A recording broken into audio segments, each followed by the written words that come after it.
But I'm curious if you see any difference where just very, very kind of obviously peaceful activists like environmental activists, animal rights activists, people that attend a documentary or that use sidewalk chalk on the street in order to like write their slogans are now being targeted. If we're seeing a new low of what you call quashing dissent. As many students of history are familiar, Galileo, famed mathematician and astronomer, known today by many as the father of modern science, was forced in the 17th century by the Catholic Church under threat of torture to recant his heretical view that the earth revolved around the sun and not vice versa. This scientifically valid idea voided long-held religious dogma and hence challenged the Church's integrity itself. In a letter from 1634, René Descartes, one of the world's most noted thinkers and philosophers, stated, quote, "Doubtless you know that Galileo was recently censored by the inquisitors of the faith, and that his views about the movement of the earth were condemned as heretical. I must tell you that all the things I explained in my treatise, which included the doctrine of the movement of the earth, were so interdependent, that it is enough to discover that one of them is false to know that all the arguments I was using are unsound. Though I thought that they were based on very certain and evident proofs, I would not wish, for anything in the world, to maintain them against the authority of the Church.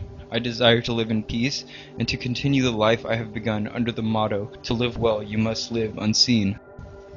If we step back and think about the challenges that faced this small, progressive, and scientific community during the 17th century in Europe, and compare the fear and patterns of suppression coming from the established orthodoxy of that time to that of modern day, we find only a mere variation. Descartes' revelation and retreat from exposure, as expressed by the motto, "To live well, you must live unseen," is a disheartening disposition that speaks volumes and sadly carries on to this day across the world. The use of fear, intimidation, and other time-tested variations of oppression continue to persist as the dominant institutions of our society work to protect its established order regardless of social validity. Even more, the overall culture itself, which invariably tends to support the accepted beliefs put forward by those who define the power of a period, also tend to condemn those who pose a challenge, as it becomes a threat to the mass accepted identity itself. The result is that many are simply not willing to risk their lives, occupations, and reputations to challenge the orthodoxy of the time. Now, in late May 2011, news reports were generated that detailed how the Federal Bureau of Investigation in the United States was actively targeting political activists under the pretense of terrorism. Just as people like John Lennon and Martin Luther King were watched and harassed by the FBI for their activism years ago, it appears modern so-called anti-terrorism resources are being used to target environmentalists, peace, animal, and political activists. Just like the accusations of communism against people like Martin Luther King Jr. in the mid-20th century, this newer, more generalized device of the 21st century, called terrorism, is no less a heretical accusatory tool than what was employed by the Inquisition centuries ago to maintain the politico-religious social system. So, we can sympathize with Descartes' notion as to move against the zeitgeist is to position yourself against the odds, regardless of how empirical, necessary, or obvious the truth you wish to convey and act upon is. Unfortunately, Descartes' position is unacceptable in the modern world. The risks that now exist within our current order are beginning to far outweigh the temporal personal risks generated by the act of activist objection itself.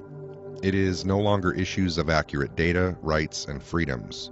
Today our very stability as a civilization is in question, and if left unhindered, it threatens us all, regardless of one's position in the modern feudal hierarchy.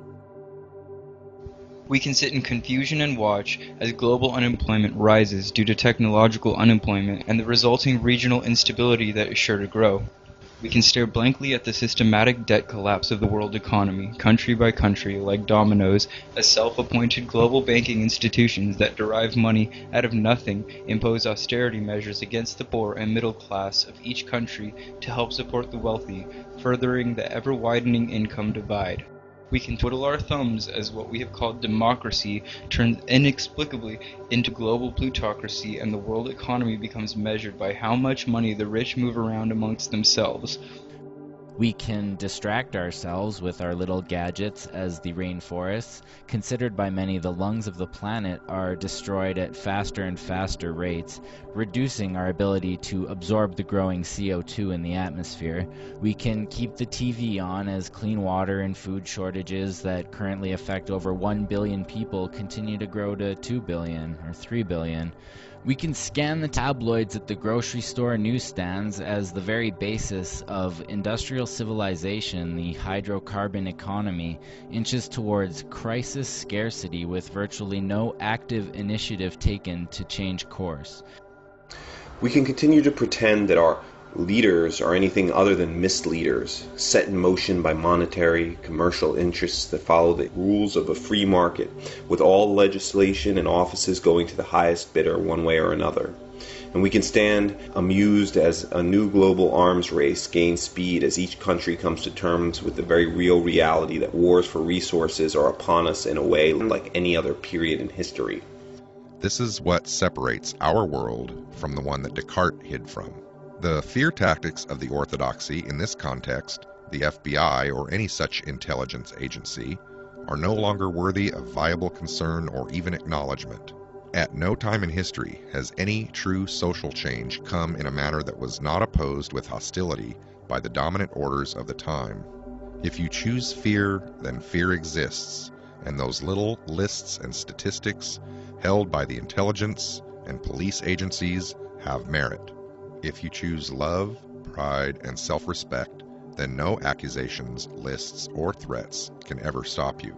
The trick now is in numbers, and if we can gain critical mass to non-violently override the divide and conquer techniques used to keep the orthodoxy in place, the game is over.